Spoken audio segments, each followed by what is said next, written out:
സമയട്ടാ ഈ ട്രിപ്പ് ഷീറ്റിലൊന്ന് ഒപ്പിട്ട് തന്നാല്. ഓഫീസ് കാര്യങ്ങളൊക്കെ 10 മണി കഴിഞ്ഞല്ലേ, നേരം പുലരുന്നതിന് മുമ്പ് വീട്ടുമുറ്റത്താണോ? എത്ര പ്രാവശ്യം പറഞ്ഞു? ഈ രാത്രി മുഴുവൻ ലോറി ഓടിച്ച് വരികയല്ലേ സമയട്ടാ. അതല്ലേ ജോലി. ഈ ട്രിപ്പ് ഷീറ്റിലൊന്ന് ഒപ്പിട്ടാ ഞങ്ങൾക്ക് വീട്ടിൽ പോയി മക്കളെയും കണ്ടിരുന്നൂടെ കുറച്ചു നേരം. എന്തിനു മക്കളെ മാത്രം കാണുന്നു? തള്ളമാരെ കൂടി കണ്ടോ? നാളെ ട്രിപ്പൊന്നും ഇല്ലല്ലോ. കണക്കൊക്കെ ശരിയാണോ എന്തോ.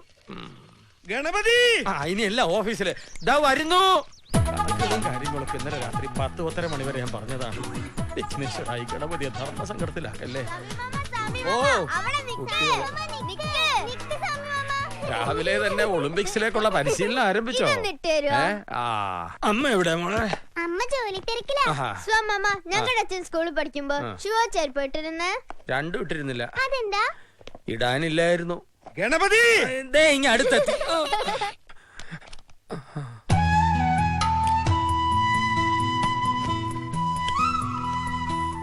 മുന്നിലെത്തി. ഓ അവതരിച്ചോ ഗണപതി? ഞാൻ പതിവിൽ 1.5 മിനിറ്റ് നേരത്തെയാ. പപ്പേട്ടന് 1.5 മിനിറ്റ് നേരത്തെ ഉടർന്നോണ്ടാ അങ്ങനെ തോന്നിയത്. ഉറങ്ങിയിട്ട് വേണ്ടടോ ഉണരാൻ. ഉത്കണ്ഠ വല്ലതും? എന്താ? അല്ല, മനപ്രയാസം വല്ലതും? സഹായിക്കണോ? വേണം. മതി. അപ്പു ഇന്നലെ ഇവിടെ എത്തേണ്ടതല്ലേ? ഇന്നെന്തായാലും വരാതിരിക്കില്ല. നിർത്തണോ? ഇന്നലെയും താൻ പറഞ്ഞു ഇന്ന് വരുമെന്ന്, മിനിഞ്ഞാന്നും പറഞ്ഞു ഇന്ന് വരുമെന്ന്. ഒന്ന് കൊടുവാളെങ്കിൽ മറ്റേ തിടിവാൾ. ഇതിനിടെ ഞാൻ എന്ത് ചെയ്യാനാ? എന്താ? അല്ല, എന്റെ ഒരു അവസ്ഥയെ. തന്റെ അവസ്ഥയ്ക്ക് എന്താടോ ഒരു കുഴപ്പം? 40-45 കൊല്ലായില്ലടോ ഞാൻ തന്നെ കൂടെ കൊണ്ടു നടക്കാൻ തുടങ്ങിയിട്ട്. 46 കൊല്ലം. 46. എന്നിട്ടാണോടോ ഇങ്ങനെ ഉത്തരവാദിത്തമില്ലാത്ത രീതിയിൽ പെരുമാറുന്നത്? എന്താണാവോ? ഇത്തവണ മംഗലാപുരത്തേക്ക് അപ്പുവിന്റെ ഒപ്പം തനിക്കൊന്ന് പോയിക്കൂടായിരുന്നോ? ഇക്കാര്യം അപ്പുവിനോട് പറഞ്ഞാൽ ചോദിക്കും ഞാൻ എന്താ കൊച്ചുകുട്ടിയാണോ എന്ന്. പാപ്പേട്ടനോട് പറഞ്ഞാൽ പറയാം അവൻ എന്താ കൊച്ചുകുട്ടിയല്ലേ എന്ന്. ഞാൻ ദുരിതങ്ങളിൽ എനിക്കൊരു കൈത്താങ്ങായി നിന്ന് എന്റെ കുട്ടിയല്ലടോ എന്റെ അപ്പു. അതെ. എന്ത് കൊതേ! എന്റെ അപ്പുവിനെ ഇന്ന് എനിക്കിവിടെ കാണണം. ഇല്ലെങ്കിൽ ആരെയും എനിക്കിവിടെ കാണണ്ട. ഇന്നേ മക്കളിവിടെ വാ. ഉമ്മ ഉമ്മ. ഓ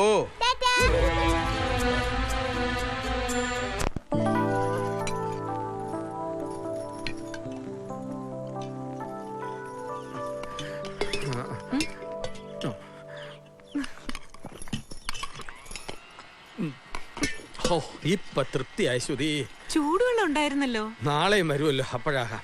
പപ്പേട്ടൻ കുടിപ്പിച്ച വെള്ളം മതിയായില്ല, അതിന്റെ ബാക്കിയായത്. മൂപ്പർക്ക് പ്രഷറിന്റെ ഗുളി കൊടുത്തില്ലേ? കൊടുത്തു. അപ്പൊ വിളിച്ച കാര്യം പറഞ്ഞില്ലേ? പറഞ്ഞു. എന്നാ ചങ്ങായിക്ക് ഒന്നും ഏശിട്ടില്ല. എന്റെ കുട്ടിയെ ഒറ്റയ്ക്ക് അയച്ചില്ലെന്ന് പറഞ്ഞ് എന്നിട്ടതേ ഒരൊറ്റ കൊടച്ചില്ല. ഡീം കിട്ടി. ഇന്നലെ എന്ന് പറഞ്ഞാൽ നാളെ കാണുന്ന ഒരു മോനും, ഇന്നെന്ന് പറഞ്ഞാൽ എന്നെന്ന് ചോദിക്കുന്ന ഒരു അച്ഛനും. പോരെ, എന്റെ നാവ് ചൊറിഞ്ഞു വന്നതാ. കല്യാണി മീനാക്ഷിയും വന്നോട്ട് രക്ഷപ്പെട്ടു. ഇല്ലെങ്കിൽ എന്റെ വായിന്ന് വല്ലതും കേൾക്കേണ്ടി വരുമായിരുന്നു. 40-45 കൊല്ലം കൊണ്ട് പറയാത്തതാ ഇനിയിപ്പോ. വമ്പത്തരം പറയല്ലേ സാമീട്ട? എവിടെ ആ മുഖത്ത് നോക്കി മറുത്തൊരു വാക്ക് മരിക്കോളം മിണ്ടാൻ പറ്റൂ എനിക്ക്? ഈശ്വരന് നേരെ താഴെ ആ മനസ്സിലാ മനുഷ്യൻ.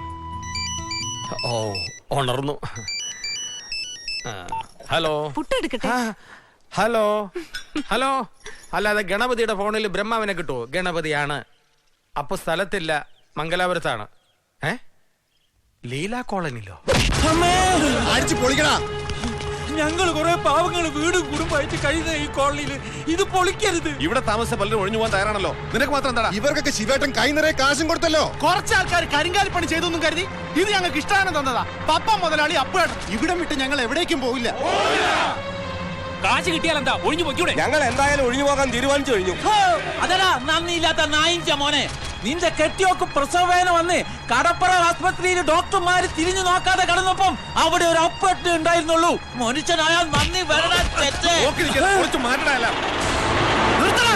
ഇനിയും മുന്നോട്ട് വന്നാലുണ്ടല്ലോ ഞങ്ങളുടെയൊക്കെ നെഞ്ചത്തൂടെ വേണ്ടി വരും പോവാൻ. നിന്റെയൊക്കെ നെഞ്ചെന്താടാ? പാളയറോടോ? അതേടാ പാളയറോടാ. എന്താ കേട്ടിട്ട് പോണോ വാസോ? പൗലോസേ, അഭ്യാസത്തിൽ നിൽക്കാതെ മാറിക്കോ. വന്നെങ്കിൽ ഈ പണി തീർത്തിട്ടേ പോകൂ ഞങ്ങള്. മാറവിടുന്ന്.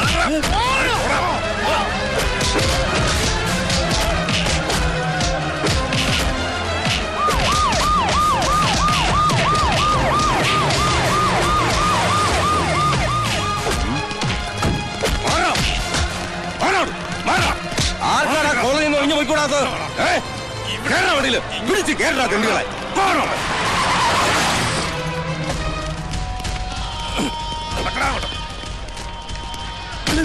ഗുണ്ടകളെയും പോലീസിനെയും വിട്ട് തല്ലിച്ചതച്ചുകൊണ്ടും പേടിപ്പിച്ചുകൊണ്ടും ഞങ്ങളോട് തൊഴിഞ്ഞു പോകുമെന്ന് വിചാരിക്കണ്ട.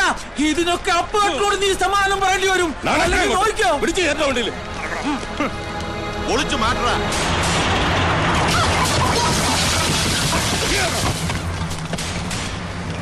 Sir, commissioner. Sir, sir. Okay sir. ആ നിർത്ത്. ഉണ്ട ചോറിന് നന്ദിയില്ലാത്തവനാ ഞാനെന്ന് പറയല്ലേ സാറേ. എന്താണോ കമ്മീഷണറുടെ കോളാ വന്നത്. കോളനി വിളിക്കൽ നിർത്തിവെക്കാൻ. നിർത്തിവെക്കാനോ? അതെ, സാറിനോട് കമ്മീഷണറെ ഒന്ന് കാണണമെന്ന് പറഞ്ഞു.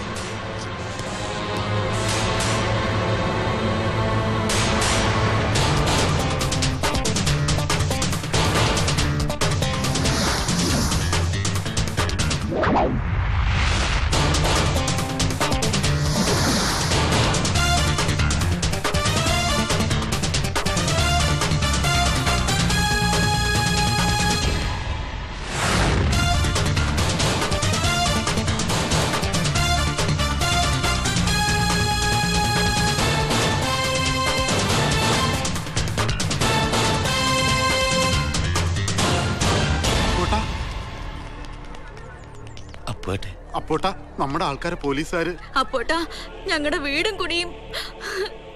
ദൈവം കാവലുണ്ട്. പുതിയ ആളാ. ലീല ഗ്രൂപ്പിലെ അപ്പു, പപ്പം മുതലാളിയുടെ മൂത്ത മകൻ. ഞാൻ അപ്പു. വന്നത് പരാതി വല്ലതും ആണെങ്കിൽ ഒരു കഷ്ണം വെള്ളക്കടലാസം എഴുതി തന്നാ മതി. അങ്ങനെ എഴുതി അവതരിപ്പിക്കാൻ മാത്രമുള്ള പരാതിയൊന്നും ഇല്ലല്ലോ. എന്നാ പോവാ. ഇങ്ങ വേടാ പോവാ. അവരെ ഞാൻ അവിടെ കൊണ്ടുവന്നത്. നിങ്ങൾ കൊണ്ടുവന്നുകൊണ്ടാണല്ലോ വിളിച്ചോണ്ട് പോവാൻ ഞാൻ വന്നത്.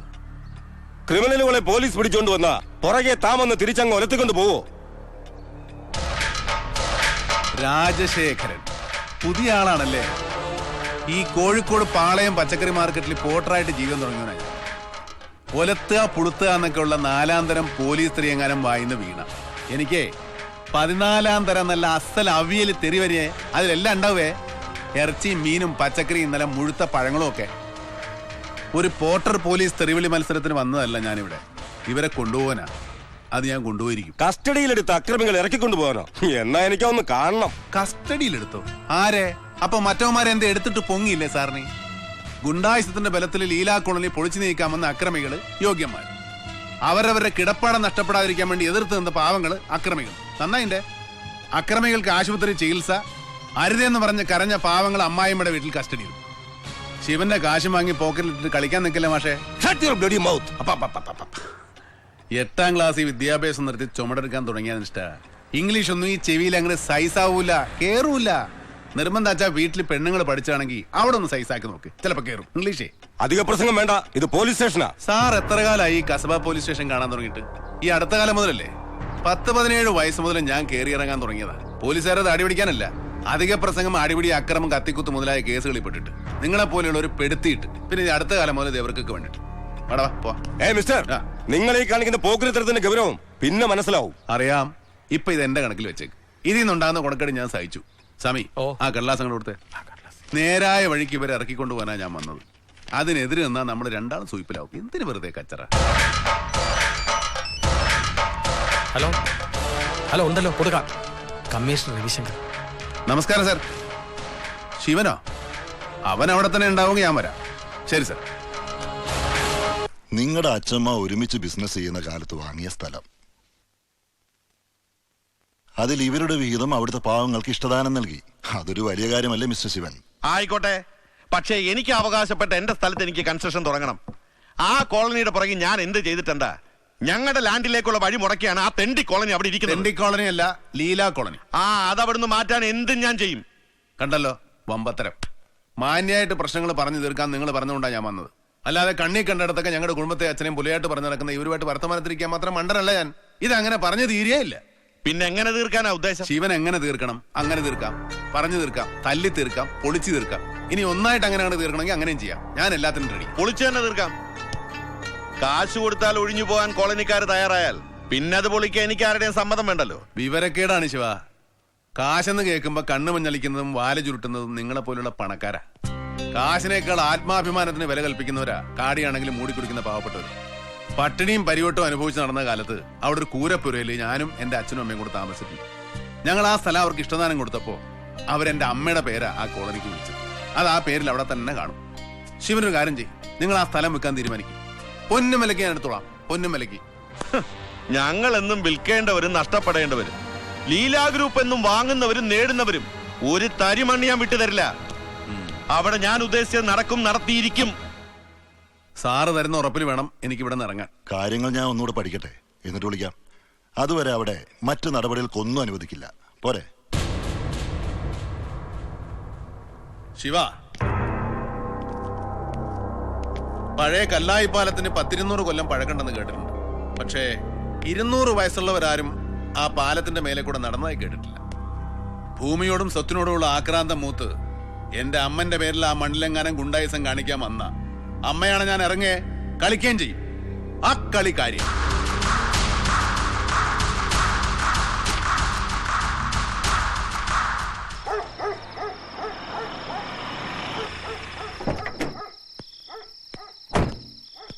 എല്ലാരും ഉറങ്ങിയോ? ഇല്ല. എന്റെ അമ്മേ, നീ ആ പെട്ടിക്ക് നിർത്തിച്ചേ.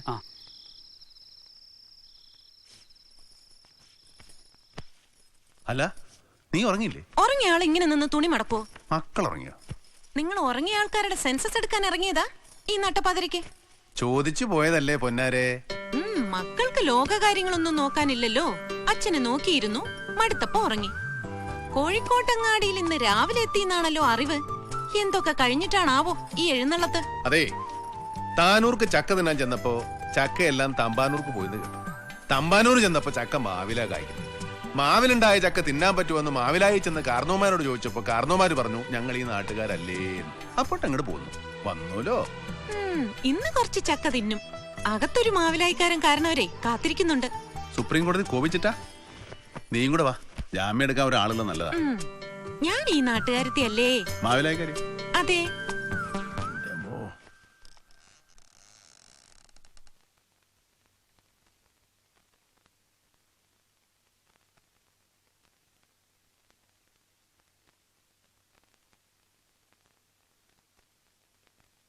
നിക്ക, കണ്ണടച്ച് കിടക്കുന്നതാ സന്തോഷം. കണ്ണിൽ പെടാതെ പോകാലോ അല്ലേ? അപ്പൊ കണ്ണടയുന്നതാ ഇഷ്ടം. അതെ, ടൗണിൽ വന്ന് ഇറങ്ങിയപ്പോ ഒരു 100 കൂട്ടം പ്രശ്നങ്ങളാ. പൂരത്തിനൊടുവിലാ വെടിക്കെട്ട്. അതൊരു ചടങ്ങാണ്.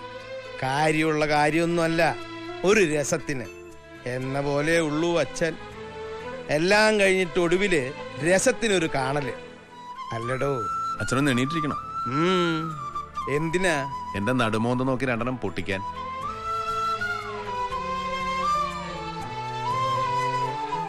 അല്ല, അതാ ഈ ചങ്കു കുത്തിക്കീർന്ന വർത്തമാനത്തെക്കാളും നല്ലതേ. അല്ലടോ, എനിക്കൊരു സംശയം. ഈ രാത്രിയിലോ? അല്ലാതെ പകല് സംശയിക്കാൻ നിന്നെ കിട്ടിയിട്ട് വേണ്ടേ? സംശയം എന്താന്ന് പറഞ്ഞില്ല. നിനക്ക് ഉത്തരവാദിത്വം കൂടി കൂടി ഒരു അന്തം കിട്ടാതാവുന്നുണ്ടോ? വല്ലതും കഴിച്ചോ? അല്ല, ഇന്ന് രാത്രി അച്ഛന്റെ ഭക്ഷണം ഞാനാണോന്ന് അറിയാനാ. എടോ, ഞാൻ കാര്യമായിട്ട് പറയാ. ഇനിയെങ്കിലും നീ നിന്റെ ഈ നാട്ടുകാര്യങ്ങളൊക്കെ ഒന്ന് കുറയ്ക്കുക. അതൊക്കെ ഏൽപ്പിക്കാൻ 100 ആളുണ്ടല്ലോ നമുക്ക്. അതായത് ഞാൻ വിളിച്ച വിളിയേക്കുന്ന സ്ഥലത്ത് ഉണ്ടാവണം നീ, അത്ര തന്നെ. ചെന്ന് വല്ലതും കഴിച്ച് കിടക്കാൻ നോക്ക്. നിറഞ്ഞല്ലോ. പോടാ.